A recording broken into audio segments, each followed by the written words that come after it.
think the United States and around the world, one of the big issues is that people with disabilities need to feel proud of who we are. We need not to be ashamed of who we are.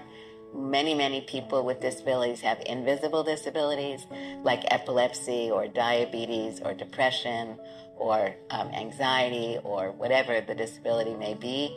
And people are frequently afraid of speaking out because of the stigma. And what we find when we start speaking up about who we are with pride and really ownership that we have a right to be equal members of our society wherever we live, that really makes a change. So I would say that the law is great, needs more implementation, more technical assistance. There are other provisions of laws that we need to have, but fundamentally, we as disabled people and as allies, like I know you are, because you've done some great work on your program, mental health piece that you did was fantastic. That's really, I think, what the objective is, that we as disabled people need to band together, speak out against oppression or discrimination against anyone, and that needs to be the norm. And I want to just also say, you know, I live in D.C., and the metro there, some of the most frequent users of the elevators are men and women who have babies in baby carriages. So I think we really need to also look at the kinds of accommodations that theoretically have been made for disabled people actually benefit so many other people. And people don't even realize why they're doing it. What I would call an erasure, maybe 90% of all persons with disability, a significant part of the human condition, warps the human condition, just like all hate, like all exclusion, like all segregation does. So this is an almost universal experience among people with disabilities. As I said, it's maybe up to 90%. Fortunately, that's not the whole story. Disabled persons are not just oppressed, they are resistors. At least many of them, this resistance is in part motivated by another kind of oppression. People with disabilities are outraged or get outraged at being so marginalized.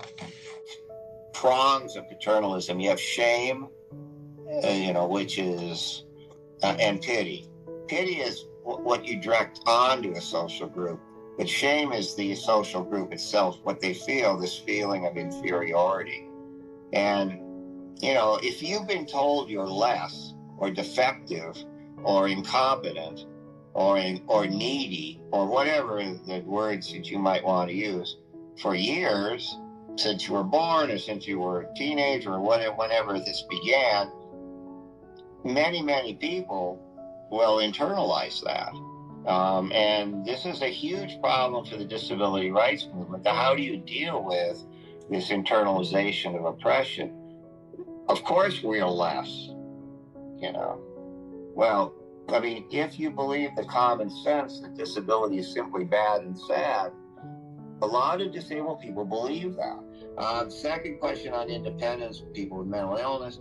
I think everybody can be moved on a continuum of less independence to more independence. I don't think there is a thing that some people would call independent. Everybody is codependent on all sorts of stuff.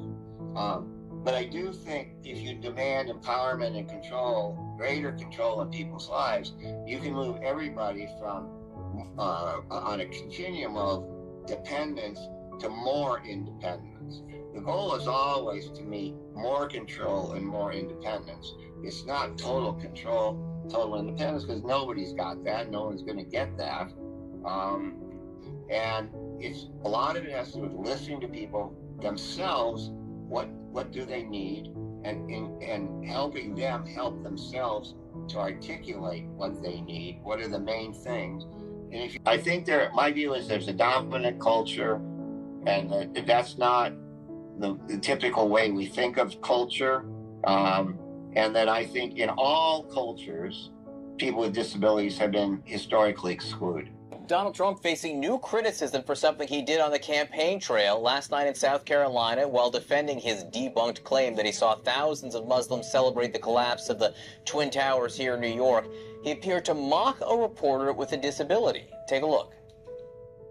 Written by a nice reporter. Now the poor guy, you got to see this guy. Oh, I don't know what I said. I don't remember. He's going like, I don't remember. Oh, maybe that's what I said. This was 14 years ago. They didn't do a retraction. That reporter he is talking about is Serge Kovaleski, who now works for the New York Times. As you can see right there, he suffers from a chronic condition that impairs movement of his arms. A Times spokesman says they find it outrageous that Trump would ridicule the man's appearance. Outside of institutions. And while the bulk of the cuts to Medicaid aren't expected to kick in until next year, states, which administer the federal funds, are bracing to lose more than $900 billion over the next decade. This is the single biggest rollback in federal support for health care that we've ever seen. And people with disabilities are much more likely to rely on programs like Medicaid than people without disabilities. Even though the bill did not directly cut their services, it's highly unlikely that there won't be some effects. Alice Burns studies Medicaid and the uninsured for KFF, an independent health research group. She says Virginia is expected to lose nearly 20% of its federal Medicaid funding by 2034, and that day programs like Bright Center could be especially vulnerable.